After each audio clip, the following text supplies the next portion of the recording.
आज हम 10th class का जो फर्स्ट चैप्टर है वास्तविक संख्या उसके बारे में अध्ययन करेंगे। वास्तविक पहला चैप्टर वास्तविक संख्या। तो बेटा वास्तविक संख्याओं में सबसे पहले अपन पढ़ेंगे वास्तविक संख्याओं के बारे में कि भाई वास्तविक संख्या क्या होती है। फिर बेटा जो वास्तविक संख्याएं हैं उसमें कौन कौन सी संख्याएं आती है उनके बारे में पढ़ेंगे। तो सबसे पहले अपन बेटा वास्तविक संख्याओं की बात करते हैं। तो वास्तविक संख्याएं बेटा किसे कहेंगे? बेटा वास्तविक संख्या परिमेय और अपरिमेय संख्याओं का जो समूह है बेटा वो आपका कहलाएगा वास्तविक संख्याएं कहलाएंगी। यानी कि बेटा वास्तविक संख्याओं में दो प्रकार की संख्याएं आती है, एक तो परिमेय और एक अपरिमेय। यानी कि इन दोनों संख्याओं का जो समूह है बेटा वो कहलाएगा आपका वास्तविक संख्याएं। अब बात करें बेटा परिमेय और अपरिमेय संख्याओं की। भाई वास्तविक संख्याओं में दो प्रकार की संख्याएं आती है, परिमेय और अपरिमेय। अब बेटा बात करें परिमेय संख्याओं की, परिमेय संख्याएं क्या होती है, उसके बाद में बात करेंगे अपन अपरिमेय संख्याओं की। भाई अपरिमेय संख्याएं क्या होती है? तो बेटा परिमेय और अपरिमेय संख्याओं से पहले अपने तो संख्या पद्धति में और भी अपनी जो संख्याएं हैं चलती है बेटा उनकी अपन बात करेंगे। तो उन संख्याओं में जो सबसे पहले जो बेटा संख्याएं हैं वो है आपकी नेचुरल नंबर, जिसको अपन बोलते हैं बेटा प्राकृत संख्या यानी कि नेचुरल नंबर। अब बेटा जो आपका नेचुरल नंबर है वो क्या होता है उसकी बात करते हैं सबसे पहले। तो बेटा नेचुरल नंबर या प्राकृत संख्या मतलब वे संख्याएं होती है जो 1 से स्टार्ट होकर अनंत तक जाती है। यानी कि 1 2 3 4 5 6 जो भी आपकी जो संख्या है बेटा वो सारी सारी प्राकृतिक संख्याएं कहलाएंगी। इन प्राकृतिक संख्याओं को बेटा अपन काउंटिंग नंबर भी बोलते हैं, क्योंकि बेटा काउंटिंग भी स्टार्ट होती है 1 से ही। तो मतलब प्राकृतिक संख्याओं को एक दूसरा नाम और बेटा काउंटिंग नंबर जिनको गिनती की संख्या या गणन संख्याएं जिनको बोलते हैं बेटा। अब प्राकृत संख्याओं में और अपन बात करें तो बेटा जो प्राकृत संख्या स्टार्ट 1 से हो रही है तो आपसे पूछे कि बेटा सबसे छोटी प्राकृत संख्या कौन सी है? तो बेटा जहां से जो भी संख्या स्टार्ट होती है ना तो वो सबसे छोटी प्राकृत संख्या कहलाती है। तो बेटा सबसे छोटी प्राकृत संख्या है वो आपकी हो जाएगी बेटा कौन सी हो जाएगी? 1 हो जाएगी। यानी कि बेटा प्राकृत संख्या होती है आपकी 1 2 3 4 5 से स्टार्ट होकर बेटा कहां तक जाएंगी? आपकी अनंत तक जाएंगी। यानी कि ये संख्या सारी सारी बेटा प्राकृत संख्या कहलाएंगी। अब इनमें जो सबसे छोटी प्राकृत संख्याओं की बात करें ना बेटा तो जो सबसे छोटी प्राकृत संख्या होती है वो होती है बेटा आपकी 1। क्या होती है बेटा? 1 होती है, क्योंकि बेटा स्टार्टिंग कहां से हो रही है? 1 होती है। इसके अलावा मैं बात करूं बेटा प्राकृत संख्याओं के बाद में बेटा जो दूसरी संख्याएं हैं वो है बेटा आपकी पूर्ण संख्याएं। कौन सी संख्या होती है बेटा? आपकी पूर्ण संख्याएं होती है। और पूर्ण संख्याओं को बेटा होल नंबर बोलते हैं। बेटा जो होल नंबर होता है ना वो होता है आपका 0 से स्टार्ट होकर अनंत तक जाने वाली संख्या बेटा आपकी 0 से स्टार्ट होकर अनंत तक जाने वाली संख्याएं आपकी बेटा पूर्ण संख्या कहलाएंगी। यानी कि 0 से स्टार्ट होकर अनंत तक की जो भी संख्याएं होती है बेटा वो सारी की सारी आपकी पूर्ण संख्याएं कहलाएंगी। तो आपकी ये संख्या सारी सारी पूर्ण संख्याएं कहलाएंगी। अब बेटा इसकी दूसरी डेफिनेशन की मैं बात करूं ना तो बेटा वो डेफिनेशन हो जाएगी आपकी कि यदि प्राकृत संख्याओं में यानी कि अगर मैं 0 को हटा लूं और 0 के अलावा जो भी संख्याएं बच गई आपकी यानी कि 0 को हटा के जो भी संख्याएं बच गई आपकी सारी सारी प्राकृत संख्याएं, तो इसकी दूसरी डेफिनेशन बेटा क्या हो जाएगी? यदि प्राकृत संख्याओं में 0 को भी शामिल कर ले, यदि प्राकृत संख्याओं में किसको शामिल कर ले बेटा? 0 को शामिल कर ले, तो आपकी बेटा कौन सी संख्याएं बन जाएंगी? पूर्ण संख्याएं बन जाएंगी। अब इस पूर्ण संख्याओं में भी अगर अपन बात करें तो सबसे छोटी पूर्ण संख्या कौन सी बेटा? तो सबसे छोटी पूर्ण संख्या की बात करें ना बेटा सबसे छोटी पूर्ण संख्या क्या होती है? 0 होती है। अब सबसे छोटी पूर्ण संख्या 0 क्यों होती है बेटा? क्योंकि ये स्टार्टिंग कहां से होती है? 0 से होती है। तो पूर्ण संख्याएं W से रिप्रेजेंट करते हैं और 0 से स्टार्ट होकर अनंत तक जाने वाली संख्याएं पूर्ण संख्या कहलाएंगी। उसके बाद में जो आपकी थर्ड नंबर की जो संख्याएं आएंगी वो आएंगे आपकी पूर्णांक संख्याएं, जिनको अपन बोलेंगे बेटा इंटीजर नंबर। जिनको अपन क्या बोलेंगे? Integer number. और इनको बेटा I या Z से रिप्रेजेंट करते हैं। अब I से या Z से रिप्रेजेंट क्यों करते हैं? तो बेटा इंटीजर नंबर तो I आ गया और Z के लिए बेटा पूर्णांक संख्याओं को जर्मन लैंग्वेज में पूर्णांक संख्याओं को बेटा जर्मन लैंग्वेज में बोलते हैं बेटा जहलीन।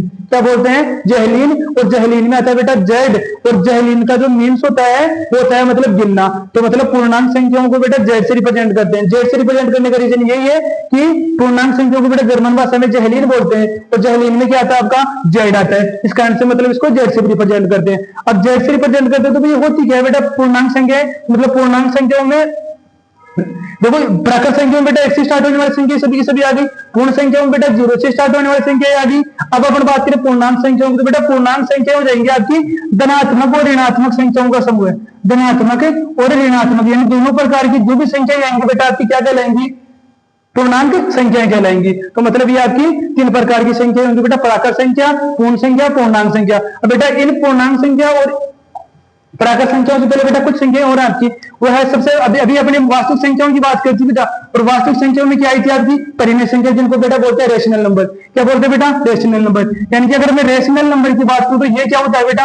तो ये रेशनल नंबर होता है, मतलब वे संख्याएं जो पी बटा क्यू के रूप में लिखी जाए, मतलब वे संख्याएं जिन्हें अब हम पी बटा क्यू के रूप में लिखे, और जहां पी और क्यू मतलब जिन्हें पी बटा क्यू के रूप में लिखे बेटा वो तो आपकी कहलाएंगी परिमेय संख्या कहलाएंगी। अब इसके लिए बेटा दो कंडीशन है, अगर दोनों कंडीशन फुल होती है तो बेटा आपकी क्या बन जाएंगी, दोनों कंडीशन फॉलो होती है तो बेटा आपकी परिमेय संख्या बन जाएंगी। दोनों कंडीशन में बेटा पहली कंडीशन है कि जहां पी और क्यू बेटा दोनों की दोनों कौन सी संख्या होनी चाहिए बेटा, पूर्णांक संख्या होनी चाहिए।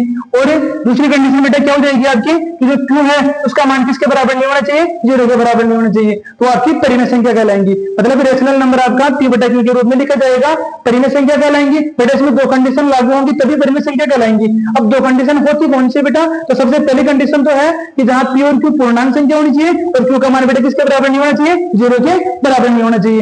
अब उसके बाद में जो सेकंड, जैसे अब परिमेय संख्याओं की बात करें तो मतलब ये संख्या हो जाएंगी 1/2, और बात करें 3/7, और बात करें -2/4, और बात करें बेटा √4, और बात करें तो √225, ये सभी की सभी संख्याएं कौन सी है, परिमेय संख्याएं हैं। अब इनके अलावा सेकंड संख्याओं की बात करें तो वो आपकी कौन सी संख्या आएंगी, अपरिमेय संख्या आएंगी। अब अपरिमेय संख्याएं होती क्या है उसकी अपन बात करेंगे। तो अपरिमेय संख्याओं की बेटा किसी भी गणितज्ञ ने आज तक ऑथेंटिक डेफिनेशन दी नहीं है, केवल इनको याद रखा जाता है। तो इनको याद रखने के लिए क्या करेंगे, तो बेटा इनको याद रखने के लिए इनकी अलग से मतलब अलग अलग प्रकार की डेफिनेशन है। अब उन अलग अलग प्रकार की डेफिनेशन की मैं बात करूं तो सबसे पहली डेफिनेशन तो ये हो जाएगी कि मतलब वे संख्याएं जिन्हें अपन पी बटा क्यू के रूप में नहीं लिखा जाए, मतलब वे संख्याएं जिन्हें पी बटा क्यू के रूप में नहीं लिखा जाए बेटा वो संख्या भी आपकी कौन सी कहलाएंगी, अपरिमेय संख्या कहलाएंगी। इसके अलावा बेटा दूसरी परिभाषा क्या हो जाएगी कि मतलब परिमेय संख्याओं के अलावा शेष बची संख्याएं, मतलब परिमेय संख्याओं के अलावा जो भी आपके पास संख्या शेष बच गई, परिमेय संख्या के अलावा परिमेय संख्या के अलावा जो भी आपके पास शेष बच गई संख्या बेटा आपकी क्या कहलाएंगी, अपरिमेय संख्या कहलाएंगी। इसके अलावा एक परिभाषा और हो जाएगी बेटा, परिमेय के अलावा शेष बची संख्या तो आपकी कहलाएंगी अपरिमेय संख्या। इसके अलावा एक परिभाषा और हो जाएगी कि मतलब वे संख्याएं या वर्गमूल वाली वे सभी संख्या जिसका पूरा पूरा वर्गमूल ज्ञात नहीं हो बेटा वो भी आपकी क्या कहलाएंगी, अपरिमेय संख्या कहलाएंगी। यानी कि √2 हो गया, √3 हो गया, √5 हो गए, सभी सभी संख्या बेटा कौन सी कहलाएंगी, आपकी अपरिमेय संख्या कहलाएंगी। इसके अलावा बेटा एक स्पेशल क्वेश्चन और आपसे पूछा जाएगा कि भाई जो पाई है ना वो क्या होती है, तो बेटा पाई भी आपकी क्या होती है, अपरिमेय संख्या होती है। पाई क्या होती है बेटा आपकी अपरिमेय संख्या होती है। तो अब आप जो अपना चैप्टर था बेटा वो क्या था, वास्तविक संख्या था। अपना चैप्टर क्या था बेटा, वास्तविक संख्या था। अब बेटा वास्तविक संख्या की मैं बात करूं तो वास्तविक संख्या किसे देंगे, इसमें बेटा परिमेय संख्या भी आ जाए और आपकी अपरिमेय संख्या भी आ जाए। यानी कि बेटा परिमेय और अपरिमेय संख्याओं का जो सम हुआ है बेटा क्या कहलाएगा, आपका वास्तविक संख्या कहलाएगा। परिमेय के बारे में अपने पढ़ ही लिया कि मतलब वे संख्याएं जिन्हें पी बटा क्यू के रूप में लिखा जाए परिमेय संख्या कहलाएंगी। इसमें बेटा दो कंडीशन, पहली कंडीशन कि पी व क्यू पूर्णांक संख्या होनी चाहिए और क्यू का मान क्या नहीं होना चाहिए बेटा, 0 नहीं होना चाहिए। इसके बाद में मैं बात करूं बेटा अपरिमेय संख्याओं की, तो अपरिमेय संख्याएं मतलब परिमेय संख्याओं के अलावा शेष बची संख्या बेटा अपरिमेय संख्या कहलाएंगी। या इसके अलावा बेटा वर्गमूल वाली वे सभी संख्याएं जिसका पूरा पूरा वर्गमूल ज्ञात नहीं हो वो भी आपकी अपरिमेय संख्या कहलाएंगी। और एक स्पेशल बात करें बेटा तो स्पेशल पाई है ना, वो पाई हमेशा बेटा क्या होती है, आपकी अपरिमेय संख्या होती है। और अधिकतर जगह बेटा क्वेश्चन ये पूछा भी जाता है कि निम्न में से अपरिमेय संख्या है, तो बेटा निम्न में से अपरिमेय संख्या पाई हो जाएगी। जो बेटा पाई का मान होता है, पाई का मान कितना होता है, 22/7 की समथिंग होता है बेटा। तो 22/7 जो मान है वो बेटा आपका परिमेय संख्या होता है। अगर मैं 22/7 की बात करूं बेटा तो 22/7 जो है वो आपका क्या हो जाएगा, परिमेय संख्या हो जाएंगी। यानी कि ये आपकी परिमेय संख्या है। तो ये आपकी वास्तविक संख्या और परिमेय संख्या हो गई। अब अपन बात करते बेटा प्राकृत संख्याओं की। बेटा प्राकृत संख्याओं की मैंने डेफिनेशन क्या बताई है कि मतलब वे नंबर जो आपका कहां से स्टार्ट हो बेटा, 1 से स्टार्ट हो, आपकी क्या कहलाएंगी बेटा, परिमेय संख्या कहलाएंगी और फिर प्राकृत संख्या कहलाएंगी। यानी कि वे नंबर जो 1 से स्टार्ट होकर अनंत तक जाएंगे बेटा आपकी प्राकृत संख्या कहलाएंगी। अगर मैं बेटा होल नंबर या पूर्णांक संख्याओं की बात करूं बेटा होल नंबर या पूर्णांक संख्या बेटा कौन से जाएंगे, आपकी मतलब वे संख्याएं जो 0 से स्टार्ट होकर बेटा इनफाइनाइट तक जाएंगी वो आपकी बेटा क्या कहलाएंगी, पूर्ण संख्या कहलाएंगी। इसकी बेटा एक डेफिनेशन और हो जाएंगी कि मतलब यदि प्राकृत संख्याओं में किसको शामिल कर ले बेटा, 0 को शामिल कर ले तो आपकी क्या बन जाएगी बेटा, पूर्ण संख्या बन जाएंगी। उसके बाद में इंटीजर नंबर की बात करूं तो बेटा इंटीजर नंबर को आई या जेड से रिप्रेजेंट करते हैं। अब आई या जेड से रिप्रेजेंट करते बेटा कौन कौन सी संख्या होती है बेटा, तो माइनस अनंत से लेकर बेटा प्लस अनंत तक की जो भी संख्याएं होती है, माइनस अनंत से लेकर प्लस अनंत तक की बेटा जो भी संख्या होती है सारी सारी बेटा क्या कहलाती है, आपकी पूर्णांक संख्या कहलाती है। इसके अलावा मैं बात करूं बेटा परिमेय संख्याओं की, तो बेटा परिमेय संख्याओं की डेफिनेशन मैंने अभी बताई है कि मतलब वे संख्याएं जिन्हें अपन पी बटा क्यू के रूप में लिखा जाए, जिन्हें पी बटा क्यू के रूप में लिखा जाए बेटा क्या कहलाती है, आपकी पी बटा क्यू का रूप में लिखा जाए बेटा, परिमेय संख्या कहलाएंगी। इसके अलावा बेटा इसमें दो कंडीशन है जहां पे बेटा क्या नहीं होना चाहिए, क्या तो होना चाहिए बेटा, तो पी बाई क्यू तो पूर्णांक संख्या होनी चाहिए, और पी बाई क्यू पूर्णांक संख्या के अलावा बेटा क्यू का मान दूसरी कंडीशन हो जाएगी कि क्यू का मान क्या नहीं होना चाहिए, जीरो नहीं होना चाहिए। वो संख्या बेटा आपकी अपरिमेय संख्या कहलाएंगी, फिर परिमेय संख्या कहलाएंगी। अब अपरिमेय संख्याओं की बात करें बेटा, तो परिमेय संख्याओं के अलावा, परिमेय संख्याओं के अलावा, परिमेय संख्याओं के अलावा, परिमेय संख्याओं के अलावा शेष बची सभी संख्याएं, परिमेय संख्याओं के अलावा शेष बची सभी संख्याएं बेटा क्या कहलाएंगी आपकी, शेष बची सभी संख्याएं आपकी कहलाएंगी बेटा अपरिमेय संख्याएं। शेष बची संख्या बेटा आपकी अपरिमेय संख्याएं। इसके अलावा जैसे अंडर रूट 2 हो गए बेटा, अंडर रूट 3 हो गए बेटा, अंडर रूट 5 हो गया, वो बेटा क्या हो गई, पाई हो गई। ये सभी संख्या बेटा आपकी क्या क्या कहलाएंगी, अपरिमेय संख्या कहलाएंगी। उसके बाद बेटा मैं बात करता हूँ वास्तविक संख्याओं की।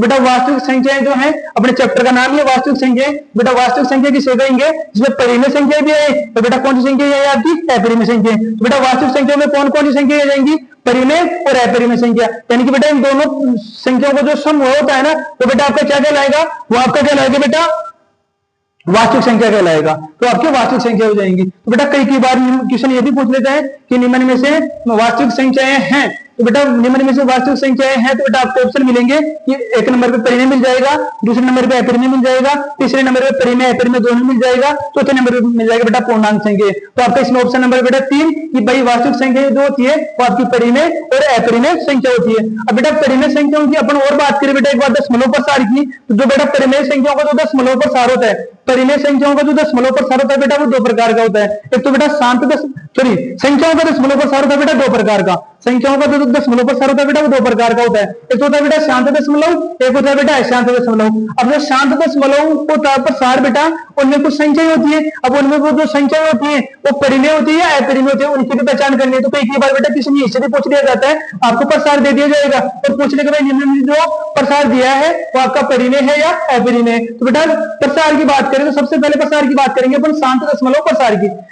सबसे पहले अपन बात करेंगे बेटा शांत दशमलव प्रसार की। अब जो शांत दशमलव प्रसार है बेटा, शांत दशमलव प्रसार है वो तो क्या होता है, देखो बेटा नाम से पता लग रहा है, शांत दशमलव प्रसार, नाम से पता लग रहा है बेटा शांत दशमलव प्रसार, यानी कि बेटा किसी भी संख्या में पहले भाग दिया, भाई प्रसार कैसे आएगा, भाग देने के बाद भी आएगा।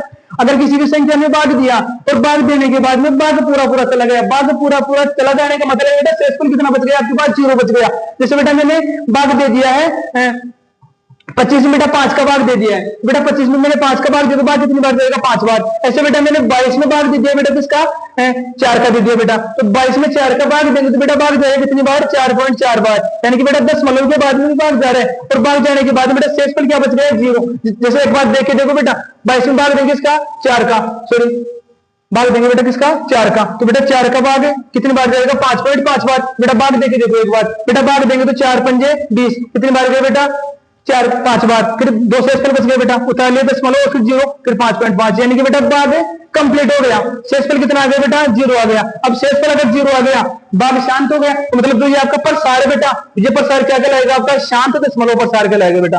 अब जो शांत दशमलव प्रसार है बेटा, इसमें जो भी संख्याएं आपकी आएंगी, शांत दशमलव प्रसार में जो भी संख्याएं आएंगी बेटा, वो सारी की सारी जो संख्याएं हैं वो सारी की सारी संख्याएं बेटा कौन सी संख्याएं कहलाएंगी, आपकी परिमेय संख्या कहलाएंगी। वो सारी की सारी संख्या बेटा कौन सी कहलाएंगी, परिमेय संख्या कहलाएंगी। उसके बाद बेटा जो सेकंड दशमलव प्रसार है वो आएगा बेटा अशांत दशमलव प्रसार। वो आपका प्रसार आएगा बेटा कौन सा, अशांत दशमलव प्रसार। अब जो आपका अशांत दशमलव प्रसार होता है बेटा वो क्या होता है, तो मैं अशांत दशमलव प्रसार की मैं बात करूं बेटा, तो अशांत दशमलव प्रसार का मतलब होता है किसी भी संख्या में अगर अपन भाग देंगे और जो भाग है वो पूरा नहीं जाएगा, मतलब शेषफल कुछ ना कुछ बचता रहेगा, तो वो प्रसार आपका कहलाएगा बेटा अशांत दशमलव प्रसार। अब अशांत दशमलव प्रसार कैसे होता है कि जैसे बेटा मैंने 10 में भाग दे दिया किसका, 3 का, तो बेटा मैं 10 में 3 का भाग दूंगा तो बेटा 3.333 एंड सो ऑन बेटा, मतलब भाग ऐसे आगे तक चलता रहेगा, कभी कंप्लीट नहीं होगा। जो आपका प्रसार है वो प्रसार आपका क्या कहलाएगा बेटा, अशांत दशमलव प्रसार। अब जो अशांत दशमलव प्रसार होता है बेटा वो 2 प्रकार का होता है। जो अशांत दशमलव प्रसार होता है बेटा वो कितने प्रकार का होता है, 2 प्रकार का। अब इन दोनों प्रकारों की अपन बात करेंगे बेटा। जो पहला प्रकार होता है बेटा वो होता है आपका आवर्ती दशमलव, आवर्ती अशांत दशमलव प्रसार। तो बेटा पहला प्रकार होता है वो कौन सा होता है आपका, आवर्ती अशांत दशमलव प्रसार। अब आवर्ती अशांत दशमलव प्रसार बेटा कौन सा होता है, तो मैंने लिखा बेटा अभी एग्जांपल लिखा बेटा 10 बेटा 3 बराबर 3.33, मतलब इसमें बेटा 3 की बार बार आवर्ती हो रही, तो बेटा इसको मैं ऐसे भी लिख सकता हूँ 3.3 के ऊपर बार, यानी कि 3 की बार बार आवर्ती हो रही बेटा। तो जो अशांत दशमलव प्रसार आवर्ती वाला होता है बेटा, वो सभी संख्या आपकी क्या कहलाएंगी, परिमेय संख्या कहलाएंगी। अगर मैं इस दशमलव प्रसार की मैं बात करूं बेटा, तो आपकी जो ये दशमलव प्रसार है वो आपकी जो संख्या होंगी बेटा, वो आपकी परिमेय संख्या कहलाएंगी। वो आपकी बेटा संख्या कौन सी कहलाएंगी, परिमेय संख्या कहलाएंगी। इसके बाद में बेटा मैं इसको दूसरे प्रसार की बात करूं तो वो होता है बेटा आपका अनावर्ती प्रसार। क्या होता है बेटा, अनावर्ती अशांत दशमलव प्रसार।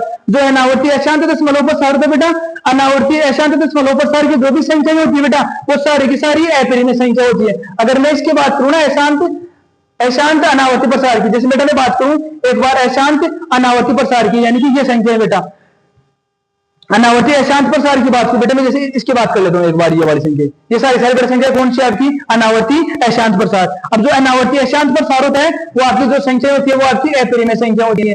अब इनमें बेटा कौन सी संख्या आती है कि भाई जिनका दशमलव प्रसार अशांत अनावर्ती हो, तो बेटा इसमें वर्गमूल वाली संख्या, जैसे वर्गमूल 2, तो बेटा इसका प्रसार करेंगे ना तो 1.414, उसके बाद 2, 5 ऐसे मतलब आगे तक चलता रहेगा। इसमें ना तो किसी प्रकार का बेटा पैटर्न बनेगा, ना बेटा कोई सेम संख्या बार बार रिपीट होंगी। तो मतलब ये प्रसार आपका कहलाएगा बेटा अशांत अनावर्ती प्रसार। और जो हेलो बच्चों, तो आज हम 10th क्लास के वास्तविक संख्याओं के चैप्टर 1.1 के बारे में अपन पढ़ेंगे। इससे पहले वाले चैप्टर में अपन ने वास्तविक संख्याओं की जो बेसिक सी बातें थी उनकी बातें कंप्लीट कर ली थी। आज अपन प्रश्नावली 1.1 को स्टार्ट करते हैं। अब प्रश्नावली 1.1 को स्टार्ट करते हैं तो बेटा इसमें कुछ क्वेश्चंस अभाज्य गुणनखंडों के हैं, कुछ क्वेश्चंस आपके अभाज्य गुणनखंड विधि के द्वारा एलसीएम और एचसीएफ ज्ञात करने के। तो बेटा इन क्वेश्चनों को हल करने के लिए अपन एक बार अभाज्य गुणनखंड सीखते हैं, मतलब और अभाज्य गुणनखंड बेटा लास्ट छोटी क्लासों में आपने 8th 9th में सीखा भी होगा। उन्हीं का उपयोग करते हुए अपन अभाज्य गुणनखंड करेंगे और उसके बाद में हम एलसीएम और एचसीएफ ज्ञात करेंगे। जैसे बेटा एलसीएम और एचसीएफ की बात करें, अभाज्य गुणनखंडों की बात करें, तो मान लो बेटा कोई भी नंबर आपको दे रखा है, जैसे 12 है और उसके अलावा बेटा एक 18 है, मतलब आपको ये 2 नंबर दे रखे। इन दोनों नंबरों को या इन दोनों संख्याओं को बेटा आपको एक बार तो गुणनफल के रूप में व्यक्त करना है और उसके बाद में इनका आपको एलसीएम और एचसीएफ ज्ञात करना है। तो सबसे पहले अपन इन दोनों संख्याओं को बेटा अभाज्य गुणनखंडों के रूप में व्यक्त करते हैं। तो सबसे पहले बात करें बेटा किसकी, 12 की। तो बेटा 12 के आपको अभाज्य गुणनखंड करने, यानी कि बेटा आपको इसके जो भी फैक्टर या टुकड़े हैं बेटा वो अभाज्य संख्याओं के रूप में करने।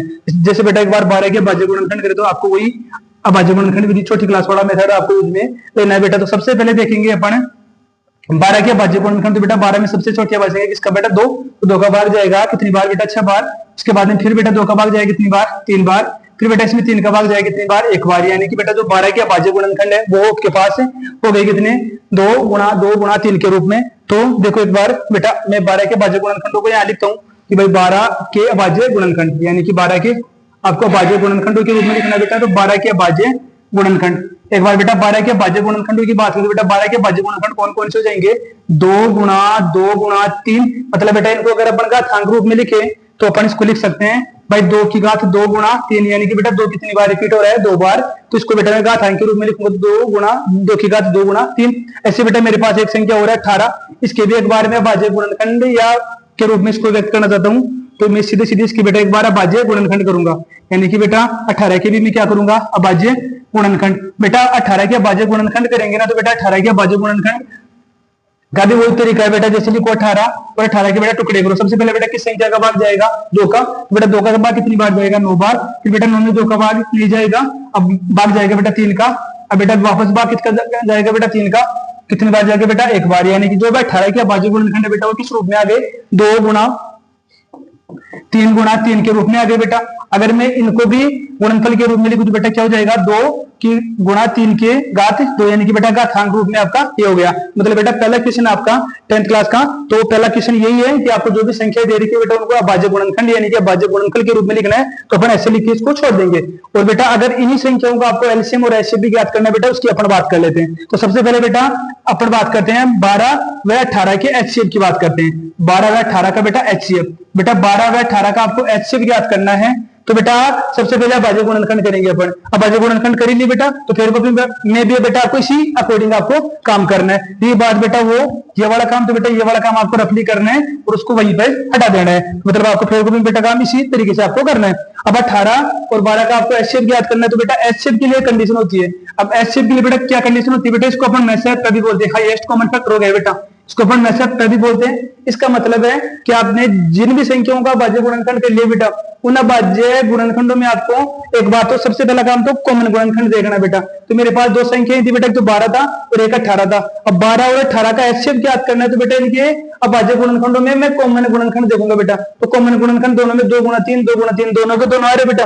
अब कॉमन गुणनखंड के बाद में अपन क्या करेंगे बेटा, इन गुणनखंडों की बेटा घात देखेंगे। जो बेटा घात न्यूनतम होंगी, जो घात बेटा न्यूनतम होंगी उसको आपको लेना पड़ेगा बेटा। तो देखो दोनों में कॉमन गुणनखंड 2 है और दोनों में कॉमन गुणनखंड बेटा 3 है। तो इन दोनों में 2 कॉमन गुणनखंड 2 गुणा 3 है ही। अब इनके अपन घात देंगे बेटा। तो एचसीएफ के लिए अपन क्या करेंगे बेटा, जो घात न्यूनतम होंगी वो लेंगे। तो एक बार बताओ बेटा, दोनों में 2 है कॉमन गुणनखंड, अब इनमें बेटा घात न्यूनतम लेंगे। तो बेटा न्यूनतम घात कितनी है, 2। तो मतलब एक तो एचसीएफ ज्ञात करने के लिए 2 ले लेंगे। उसके बाद बेटा 3 भी दोनों में कॉमन गुणनखंड है। अब कॉमन गुणनखंड की भी घात न्यूनतम लेंगे बेटा।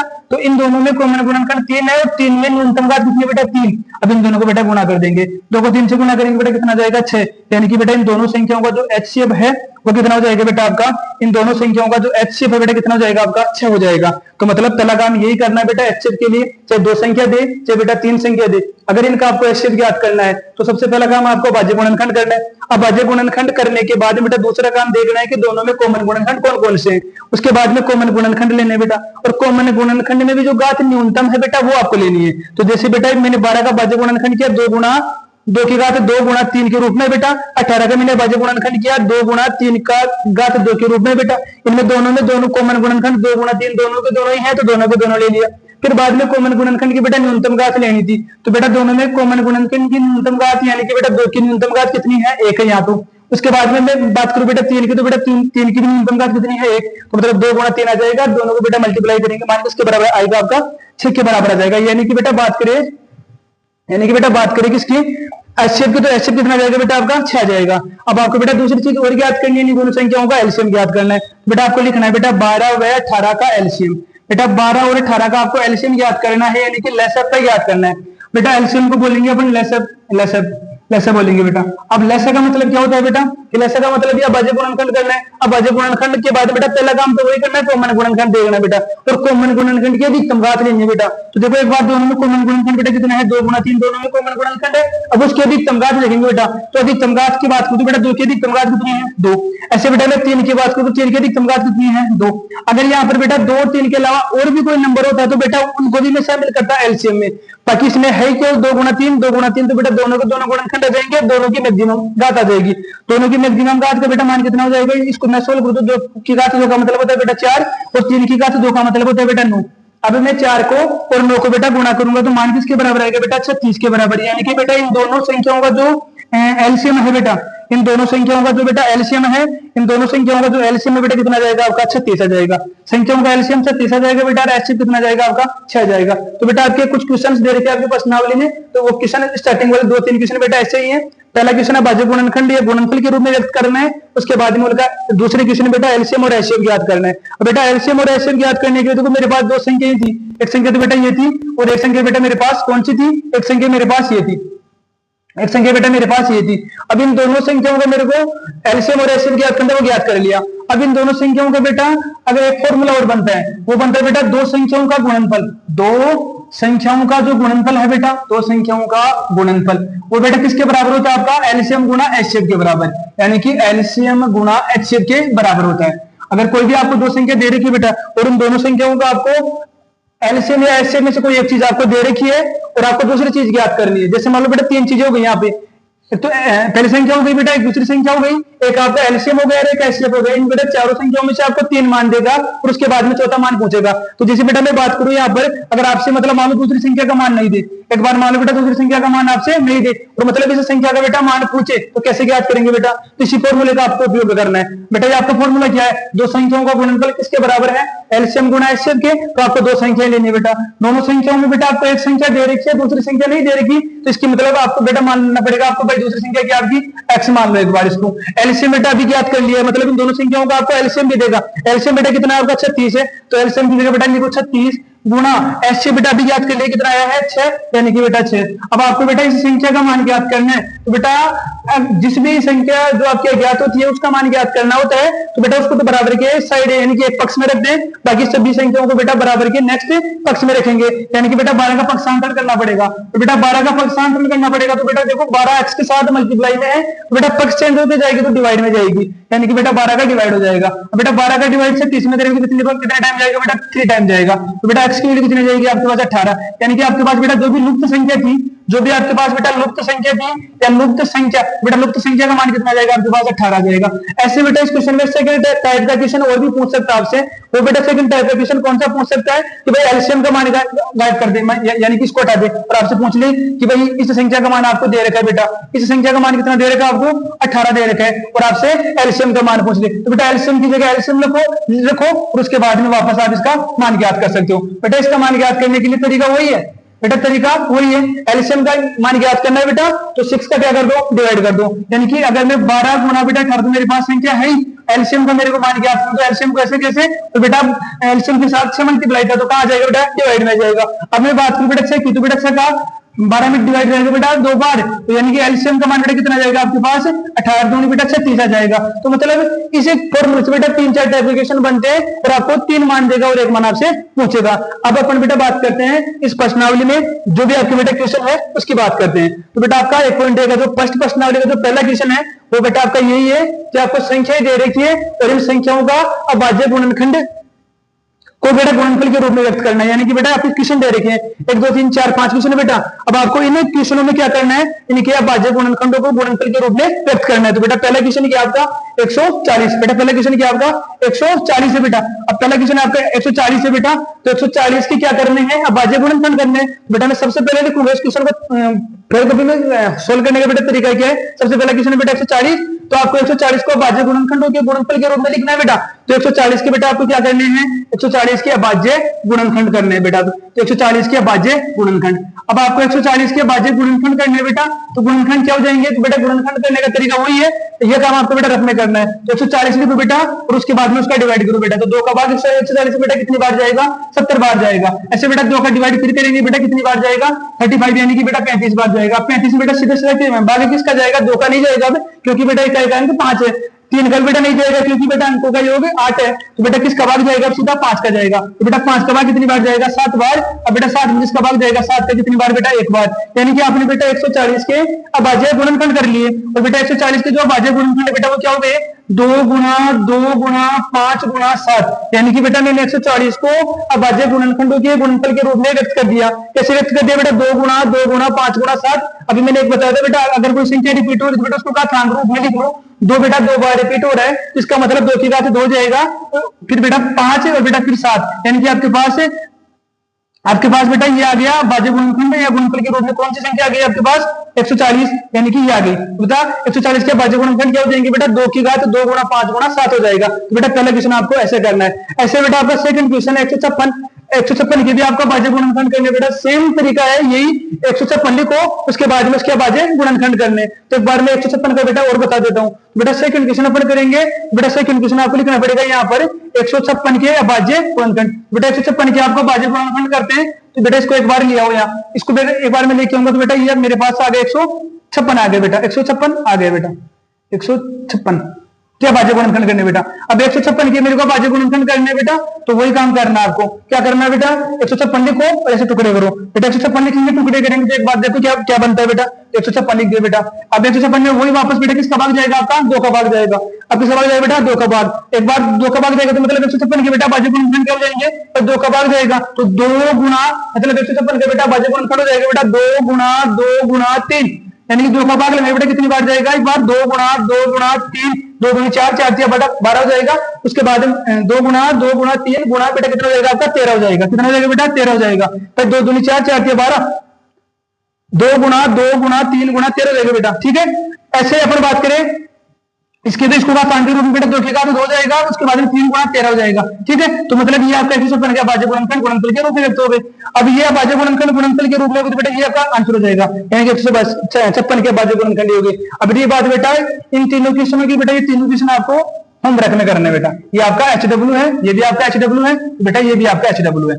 ठीक है, तो मतलब इन तीनों क्वेश्चनों को बेटा आपको HW में करना है। लेकिन बेटा लास्ट वाला एक बार भी क्वेश्चन में थर्ड क्वेश्चन में बता देता हूं, बाकी 2 क्वेश्चन आपके लिए। तो एक बार लास्ट वाला क्वेश्चन देखो बेटा, 7400 गुण सेट है बेटा, इसके भी आपको अभाज्य गुणनखंड करने बेटा। तो इसके अभाज्य गुणनखंड करने बेटा, तो एक बार देखो बेटा इसके अभाज्य गुणनखंड क्या हो जाएंगे बेटा 100, तो बेटा इसके अभाज्य गुणनखंड हो जाएंगे आपके पास मतलब आपको दे देगा 7400 गुण सेट बेटा। तो बेटा गुण सेट के अभाज्य गुणनखंड करने का तरीका वही है, बेटा इसके अभाज्य गुणनखंड करेंगे तो आ जाएगा बेटा 17 मतलब 7400 गुण सेट बेटा आ जाएगा 17 गुणा बेटा 17 गुणा 23 17 गुणा बेटा 19 गुणा 23, ये आपका अभाज्य गुणनखंड। अब ये आसान के रूप में नहीं बेटा, तो ये क्या हो जाएगा आपका आंसर हो जाएगा, ये क्या हो जाएगा बेटा आपका आंसर हो जाएगा। बाकी 2 क्वेश्चन बेटा आपको होमवर्क के रूप में खुद को करने हैं बेटा। पहला क्वेश्चन आपको ऐसे करना है। अब ऐसे बेटा मैं इस प्रश्नावली के सेकंड क्वेश्चन की बात करूं तो बेटा सेकंड क्वेश्चन क्या है आपका, जो बेटा सेकंड क्वेश्चन क्या है बेटा, सेकंड क्वेश्चन की अपन बात करें तो आपका सेकंड क्वेश्चन ये है कि 26 और 91 आपको दे रखी बेटा एक्सक्यूशन। एक आपका 510 और बेटा 92 दे रखे, एक आपको बेटा 336 और 54 आपको दे रखे। आपको इन संख्याओं का एलसीएम भी ज्ञात करना है बेटा, एचसीएफ भी ज्ञात करना है, और एलसीएम और एचसीएफ ज्ञात करना है बेटा वो कौन सी विधि से ज्ञात करना है, अभाज्य गुणनखंड विधि से ज्ञात करना है। अब बेटा अभाज्य गुणनखंड विधि की मैं बात करूं ना, तो अभाज्य गुणनखंड बेटा होता क्या है, अभाज्य गुणनखंड बेटा होता क्या है, तो अभाज्य गुणनखंड आपको इन संख्याओं को बेटा टुकड़ों के रूप में तोड़ना है एक बार, यानी कि अभाज्य संख्याओं के रूप में तोड़ना है, और बेटा उनका आपको एलसीएम और एचसीएफ ज्ञात करना है। अब सबसे पहले मैं बात करूं बेटा 26 की, तो सबसे पहला 26 तो बेटा सबसे पहले आपको ये लिखना है कि 26 के अभाज्य गुणनखंड, भाई एलसीएम एचसीएफ ज्ञात करना है तो गुणनखंड करने पड़ेंगे। तो एक बार सबसे पहला काम आपका यही है कि 26 के अभाज्य गुणनखंड ज्ञात करो। अब आप 26 के अभाज्य गुणनखंड ज्ञात करेंगे तो बेटा 26 के अभाज्य गुणनखंड कितने हो जाएंगे, इसको बेटा फैक्टर में तोड़ेंगे तो 2 गुणा 13, यानी कि आपका अभाज्य गुणनखंड हो गया। 2 गुणा 13 के रूप में इसके अभाज्य गुणनखंड हो जाएंगे। अब ऐसे बेटा मेरे पास दूसरी संख्या हो रही है 91, तो 91 का भी मैं क्या करूंगा बेटा अभाज्य गुणनखंड, तो 91 के बेटा क्या हो जाएंगे आपके अभाज्य गुणनखंड। ये काम आपको बेटा फिर में करना है ऐसे कैसा अभाज्य गुणनखंड। अब देखो बेटा इसका अभाज्य गुणनखंड करूंगा मैं 91 का, बेटा 91 का अभाज्य गुणनखंड क्या हो जाएगा बेटा, 91 किसका बार जाएगा बेटा, तो 7 का कितनी बार जाएगा बेटा 13 बार, तो बेटा इसके अभाज्य गुणनखंड देंगे 7 गुणा 13, यानी कि 13 संख्या 91 बेटा, तो इसके अभाज्य गुणनखंड हो गए।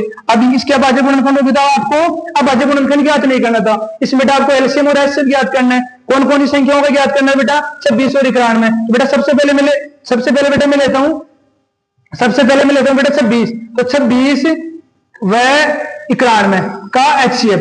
अब एचसीएफ के लिए बेटा मैंने अभी एक बात बताई थी आपको, क्या बताई थी कि जो भी आपको संख्याएं दे रखी है उनके बेटा फैक्टर करने हैं, और फैक्टर करने के बाद में जो भी संख्या आपके कॉमन आती है बेटा वो आपको लेना है, और कॉमन में बेटा न्यूनतम घात लेनी है। लेकिन बेटा देखो इन दोनों गुणनखंडों में बेटा कॉमन संख्याएं 13 आ रही है, और 13 की बेटा मैं न्यूनतम घात की बात करूं तो बेटा कितनी है 13 ही है, तो बेटा इन दोनों संख्याओं का जो एचसीएफ है वो कितना जाएगा आपका 13 जाएगा। कितना जाएगा बेटा आपका 13, यानी कि इन संख्याओं का बेटा एचसीएफ कितना जाएगा आपके पास 13 जाएगा। कितना जाएगा बेटा 13, इन संख्याओं का बेटा एचसीएफ कितना जाएगा 13। ऐसे बेटा इन दोनों संख्याओं का आपको क्या ज्ञात करना है 26 और 91 का आपको एलसीएम भी ज्ञात करना है बेटा। अब एलसीएम के लिए मैंने क्या बताया था बेटा, जो कॉमन गुणनखंड है उसकी अधिकतम घात लेनी है, उसके अलावा जो बच गए बेटा फैक्टर वो भी लेने हैं। तो बेटा कॉमन गुणनखंड दोनों में कितना है आपका 13 है।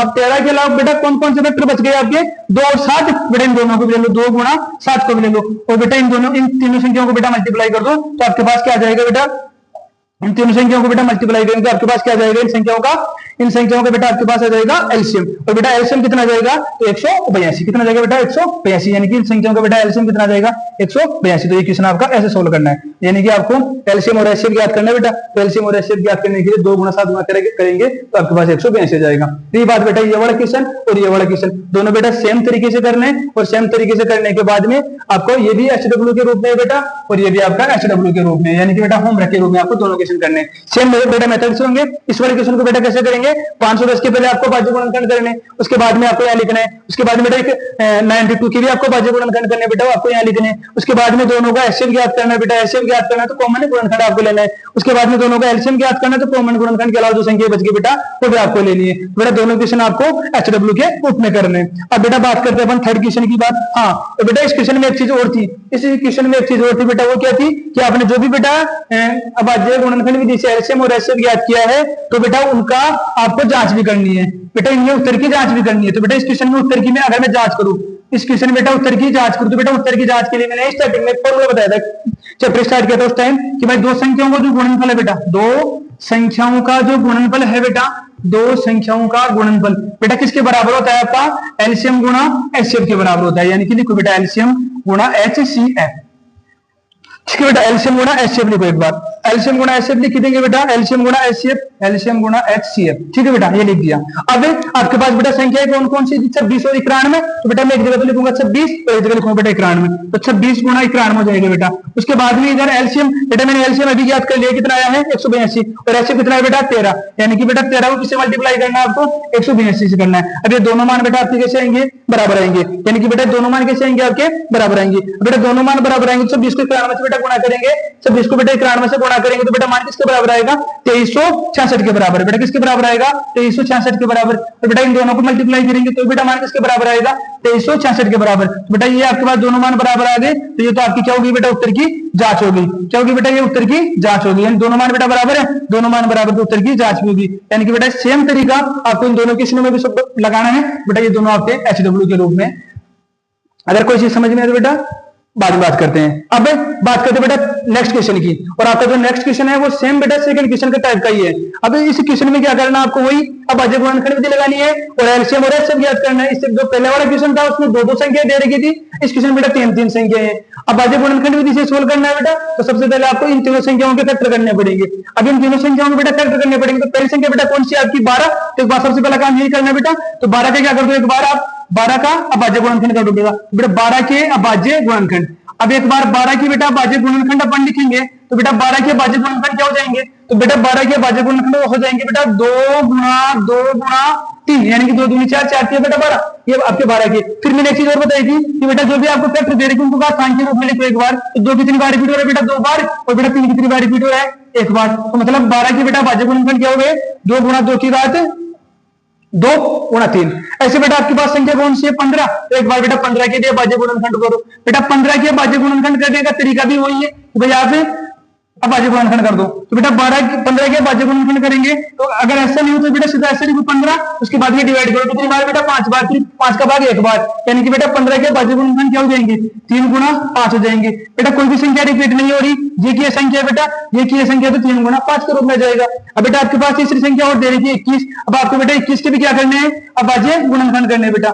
अब 21 के बेटा अभाज्य गुणनखंड करने, तो बेटा सीधा सीधा लिखो इसको 21 के अभाज्य गुणनखंड। अब बेटा 21 के अभाज्य गुणनखंड है, तब आपके पास 21 के अभाज्य गुणनखंड बेटा कितने किस रूप में होते हैं, 3 गुणा 7 के रूप में होते हैं। तो देखो ये आपका 21 के अभाज्य गुणनखंड आ गया बेटा। अब 21 के अभाज्य गुणनखंड आने के बाद बेटा आपको दो चीजें करनी है, दो चीजें बेटा कौन सी करनी है कि भाई इन दोनों का एलसीएम और एचसीएफ कितना होगा बेटा। तो एलसीएम और एचसीएफ ज्ञात करने के लिए अपन क्या करेंगे बेटा, एलसीएम और एचसीएफ ज्ञात करने के लिए बेटा क्या करेंगे अपन, इनमें कॉमन गुणनखंड और वो देखेंगे बेटा। तो 12 देखेंगे बेटा 12 है, तो आपके पास एक संख्या बेटा कौन सी है आपके पास 15 है, एक बेटा 21 है, तो इन तीनों को बेटा आपको क्या याद करना है, पहला एचसीएफ याद करना है। तो बेटा एचसीएफ के लिए मैंने बता रखा आपको, क्या बता रखा है कि जो भी आपके पास संख्या दे रही थी बेटा उनके फैक्टर देखने, और उन फैक्टर में जो सेम नंबर होगा बेटा, ये कॉमन संख्या होगी उसकी घात न्यूनतम। तो देखो बेटा 2 यहाँ आ रहा है, इन दोनों जगह नहीं आ रहा, तो 2 को नहीं लेंगे बेटा, 3 यहाँ भी आ रहा है, 3 यहाँ भी आ रहा है, 3 यहाँ भी आ रहा है, तो मतलब इन तीनों संख्याओं का जो एचसीएफ है उसकी घात 3 की घात देखो बेटा न्यूनतम कितनी है, 1 ही है, तो आपका 3 क्या हो जाएगा इन संख्याओं का एचसीएफ। तो बेटा कोई भी संख्या इसमें कॉमन नहीं आ रही है, तो बेटा तीनों संख्याओं का जो एचसीएफ है कितना हो जाएगा आपका, 3 संख्याओं का जो एचसीएफ है बेटा कितना हो जाएगा आपका, 3 संख्याओं जो एचसीएफ बेटा कितना जाएगा आपके पास 3 आ जाएगा। अब आपको बेटा 12, 15 और 21 का बेटा क्या ज्ञात करना है, एलसीएम भी ज्ञात करना है। अब एलसीएम के लिए बेटा मैंने बताया था कि जो कॉमन गुणनखंड है उसके अधिकतम घात, बेटा कॉमन गुणनखंड 3 है, उसके अधिकतम घात 1 है, तो 1 दिया जाएगा। अब इसके अलावा बच के बेटा वो दिया जाएंगे, तो बेटा इसके अलावा जो फैक्टर बच गए कौन कौन से, 2 की घात 1 बेटा 2 बच गया, उसके अलावा बेटा 1 5 बच गया, इसके अलावा बेटा 1 7 बच गया। तो मतलब इन संख्याओं को बेटा मल्टीप्लाई कर देंगे तो आपके पास इनका क्या जाएगा बेटा एलसीएम, यानी कि 3 गुणा 2 की घात 2 का मतलब हो गया बेटा 4 गुणा 5 गुणा 7। बेटा इनको मल्टीप्लाई करेंगे अपन, इन संख्याओं को अपन मल्टीप्लाई करेंगे बेटा, तो मल्टीप्लाई करेंगे तो बेटा मान किसके बराबर आएगा, देखो 4 3 12, 12 5 60, तो बेटा 60 को 60 से मल्टीप्लाई करेंगे ना, तो 7 6 42 यानी कि बेटा 420। आपके पास इन संख्याओं का क्या आ जाएगा बेटा, एलसीएम आ जाएगा, इन संख्याओं का एलसीएम आ जाएगा। तो ये आपका क्वेश्चन कंप्लीट हो गया। यानी कि बेटा थर्ड क्वेश्चन वैसे ही करना है, एलसीएम और एचसीएफ ज्ञात करना है। और एलसीएम और एचसीएफ ज्ञात करने का तरीका मैंने अच्छे से बता दिया है कि भाई आपको जो भी संख्या दे रखी है उनके फैक्टर करने के बाद में एचसीएफ ज्ञात करना है। तो बेटा आपको कॉमन संख्या देखनी है, भाई गुणनखंड में जो भी कॉमन संख्याएं हैं उनकी घात अगर न्यूनतम है बेटा वो तो आपको एचसीएफ में लेनी है। एलसीएम में बेटा जो कॉमन गुणनखंड उसकी घात अधिकतम लेनी है, उसके अलावा जो भी संख्या बच गई बेटा फैक्टर में वो भी आपको लेनी है, तो सबको मल्टीप्लाई करना है, जो भी आंसर आएगा बेटा आपका क्या हो जाएगा, एलसीएम हो जाएगा। बचा बेटा ये क्वेश्चन और ये क्वेश्चन सेम तरीके से होंगे बेटा, ये भी आपका एचडब्ल्यू है और ये भी आपका एचडब्ल्यू है। फिर भी कोई समस्या है तो बेटा कमेंट करके आप मेरे को बता भी सकते हैं, तो अपन इसकी क्लास एक बार अपन और ले लेंगे। अब बेटा बात करते हैं नेक्स्ट क्वेश्चन पर, और आपका जो नेक्स्ट क्वेश्चन है बहुत अच्छा क्वेश्चन है बेटा, चौथा क्वेश्चन। अब इस क्वेश्चन में आपको दे क्या रखा है बेटा, तो बेटा इस क्वेश्चन में आपको दो चीजें दे रखी है कि भाई तो संख्या दे रखी है आपको और एक बेटा एचसीएफ दे रखा है। इस क्वेश्चन को समझना है बेटा, एक बार इसमें दे क्या रखा है, यानी कि एचसीएफ बेटा जो एचसीएफ दे रखा है ना वो इन दोनों नंबरों का है, एक तो 306 का है बेटा और 157 है, यानी कि एक संख्या आपके पास 306 है और एक बेटा 657 है। तो क्वेश्चन को ध्यान से समझना बेटा। फिर एचसीएफ का मान दे रखा है 9, यानी कि जो ये 9 दे रखा है इस क्वेश्चन का बेटा एचसीएफ है। अब आपको ज्ञात क्या करना है बेटा, एलसीएम ज्ञात करना है। इन क्वेश्चन में बेटा क्या ज्ञात करना है आपको, एलसीएम। अब जो एलसीएम ज्ञात करना है बेटा वो कौन से नंबर का ज्ञात करना है, इन दोनों नंबर का ज्ञात करना है, 306 का और 657 का। अब बेटा एलसीएम ज्ञात करने का तरीका तो मैंने बता रहे थे ये बातें गुणनखंड विधि से, लेकिन बेटा इस क्वेश्चन में आपको एक चीज और दे दी है, एचसीएफ दे दिया है, केवल एलसीएम पूछा है और संख्या दे दी। तो बेटा इसके लिए मैंने अभी एक फॉर्मूला बताया था बेटा क्लास स्टार्ट होने से के बाद में। वो फॉर्मूला क्या था बेटा कि दो संख्या अगर आपको दे रखी है, एलसीएम या एचसीएफ में से कोई चीज आपको दे रखी है, तो बेटा सीधा आपको फॉर्मूला याद लगाना है बेटा। और वो फॉर्मूला होता है बेटा दो संख्याओं का गुणनफल बराबर होता है आपका एलसीएम गुणा एचसीएफ के। तो बेटा मैं वो फॉर्मूला यूज करूंगा, तो वो फॉर्मूला क्या है बेटा, दो संख्याओं का गुणनफल, यानी कि बेटा जो भी आपको नंबर दे रखे दो, तो दो संख्याओं का जो गुणनफल है बेटा वो किसके बराबर होता है बेटा, गुणनफल वो बराबर होता है बेटा एलसीएम गुणा एचसीएफ के, वो एलसीएम गुणा एचसीएफ के बेटा बराबर होता है। अब इस क्वेश्चन बेटा जो भी आपको मान दे रखे, इस क्वेश्चन बेटा जो भी आपको मान दे रखे बेटा वो एक बार आपको मान रखने। अब इस क्वेश्चन बेटा मान आपको कौन कौन सी संख्याओं को दे रखे बेटा, एक तो एचसीएफ का मान और एक बेटा सॉरी एचसीएफ का मान दे रखे, एलसीएम का मान आपको याद करना है बेटा। अब एलसीएम और एचसीएफ का मान याद करना है तो एक बार बेटा संख्याएं लिखो। तो बेटा ये तो मैंने लगा दिया बेटा फॉर्मूला, ये तो मैंने क्या लगा दिया बेटा, फॉर्मूला लगा दिया, ठीक है बेटा। अब ये फॉर्मूला लगाने के बाद में मान रखो बेटा, एक बार अपन बेटा मान रखेंगे तो देखो एक बार बेटा मान देखो क्या आता है। तो बेटा मान आएगा आपके पास, मान आएगा बेटा आपके पास, रखो एक बार, तो देखो एक बार मान रखेंगे। संख्या बेटा कौन सी आपकी, 306 हो गया, तो बेटा संख्या लिखो 306। एक संख्या बेटा कौन सी, 657, बेटा 657 लिख दिया। उसके बाद में लिखो बेटा एलसीएम, एलसीएम का मान आपको याद करना है बेटा, तो एलसीएम ऐसे कैसे आ जाएगा। उसके बाद में बेटा एचसीएफ का मान आपको दे रखे बेटा कितना है, 9 ही आ गया बेटा। वही चीज हो गई, एलसीएम का मान ज्ञात करना है, दो संख्याओं को गुणनफल दे रखे और आपको संख्या दे रखी है। बेटा एलसीएम का मान ज्ञात करने के लिए इस एलसीएम को बेटा बराबर के पक्ष में रखो बेटा, 9 को हटा दो। 9 को हटाने का तरीका क्या है, इसका पक्षांतरण करेंगे, इसका पक्षांतरण करेंगे बेटा तो 9 का आ जाएगा डिवाइड में। तो देखो बेटा 306 गुणा 657 तो बेटा ऐसे कैसे आ जाएगा, और डिवाइड में क्या आ जाएगा बेटा 9, और इधर क्या बच जाएगा आपका एलसीएम। अब अपन डिवाइड करेंगे बेटा तो 9 का भाग लगाएंगे बेटा किसमें, 306 में। बेटा 9 का भाग किसमें लगाएंगे, 306 में लगाएंगे बेटा। अब 9 का भाग 306 में लगाएंगे बेटा तो कितनी बार जाएगा भाग, 9 एकम 9, 9 3 27 बेटा, 4 27 3 36 बेटा 34 आ जाएगा। अब बेटा 34 को 657 से मल्टीप्लाई करना है, तो बेटा एलसीएम का मान किसके बराबर आ जाएगा आपके पास, एलसीएम बेटा एलसीएम का मान आ जाएगा आपके पास 34 गुणा 657।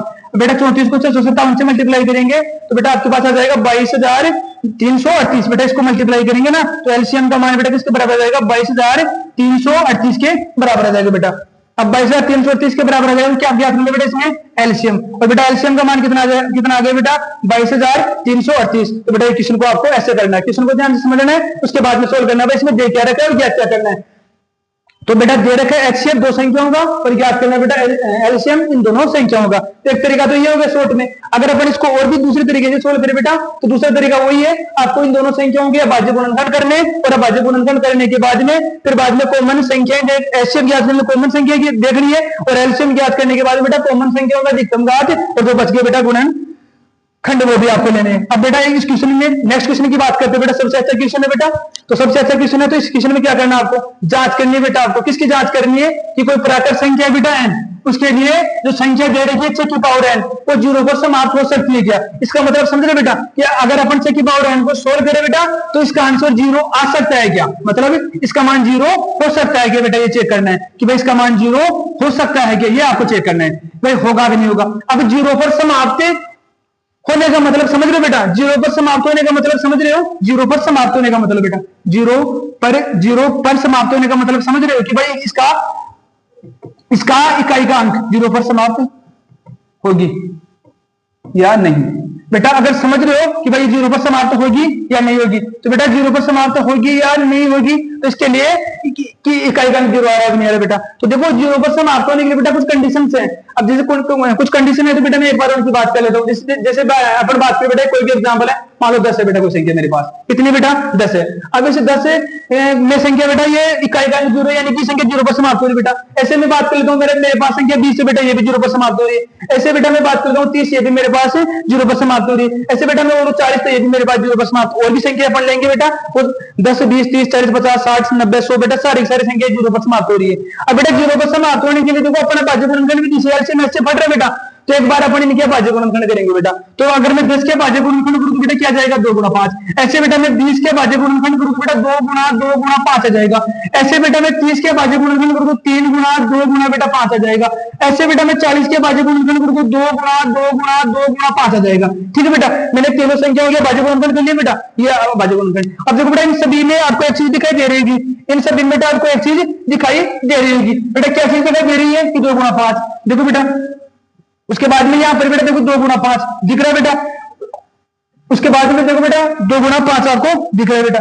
उसके बाद में मैं बात करूं बेटा 2 गुणा 5 देखो दिख रहा है कि नहीं दिख रहा है। उसके बाद में बात करूं बेटा 2 गुणा 5 देखो दिख रहा है कि नहीं दिख रहा है। यानी कि सब संख्या में बेटा 2 गुणा 5 2 गुणा 5 2 गुणा 5 का एक गुणनखंड है। इसका मतलब समझ रहे हो कि वो संख्या 0 पर समाप्त कौन सी होगी जिसमें बेटा एक गुणनखंड 2 गुणा 5 के रूप का होगा। अब मैं इस क्वेश्चन की बात करूं बेटा ये समाप्त होगी या नहीं, तो बेटा 6 की पावर 0 पर समाप्त होगी या नहीं इसकी मैं बात करूं तो देखो बेटा एक बार 6 के एक बार आप भाज्य गुणनखंड करो बेटा। तो बेटा 6 के भाज्य गुणनखंड क्या हो जाएंगे बेटा? 6 के भाज्य गुणनखंड हो जाएंगे 2 गुणा 3 और अगर पावर बेटा n तो इसकी पावर में लगा दो n 2 गुणा 3। तो देखो बेटा इसमें कोई भी एक फैक्टर 2 गुणा 5 के रूप का आ रहा है क्या? नहीं आ रहा। तो मतलब 2 गुणा 3 की पावर n संख्या 0 पर समाप्त संख्या 0 पर समाप्त नहीं हो सकती बेटा, 0 पर समाप्त नहीं हो सकती बेटा। क्यों नहीं हो सकती क्योंकि इसके अभाज्य गुणनखंड बेटा इसके अभाज्य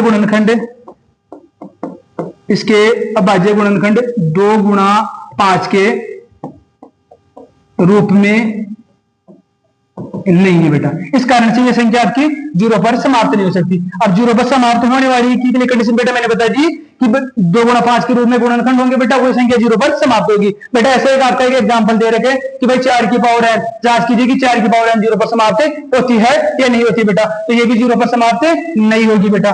क्यों नहीं होगी बेटा? क्योंकि बेटा इसके लिए अगर अपन फैक्टर करेंगे तो 2 गुणा 2 की पावर n देखो इसमें 2 गुणा 5 के रूप का बेटा कोई भी भाज्य गुणनखंड नहीं आ रहा है। तो बेटा आज की क्लास में अपन इतनी बात करेंगे, बाकी अपन देखेंगे बेटा जो भी क्वेश्चन बच गए आपके नेक्स्ट क्लास में अपन उसकी बातें करेंगे। Thank you.